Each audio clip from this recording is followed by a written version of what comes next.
Hey guys, in this video we're going to talk about setting up a GoDaddy account from scratch.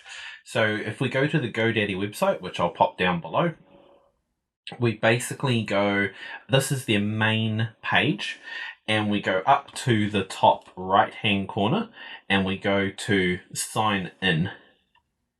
Now I know what you're thinking, but I haven't got an account yet. That's okay. Click on it and it'll bring this drop down menu.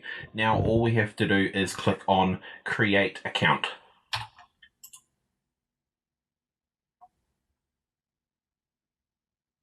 Now from here, it's a simple sign up form. They want your email, they want a username that you're going to use all the time, and they need a password.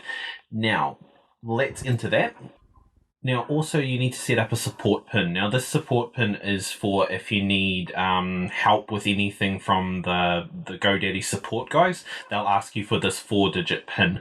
So it's really handy to obviously make it something that you can remember, but not so hard that anyone can crack it.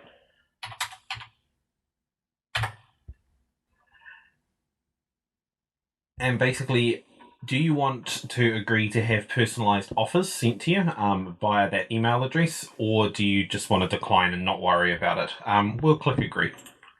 Now, just click create account, which is down the bottom here. And that's it. We've set up a GoDaddy account. Now, from here on, you can buy a domain, which is what I'll show you in an upcoming video, and we'll set up domain forwarding as well. So see you in those ones.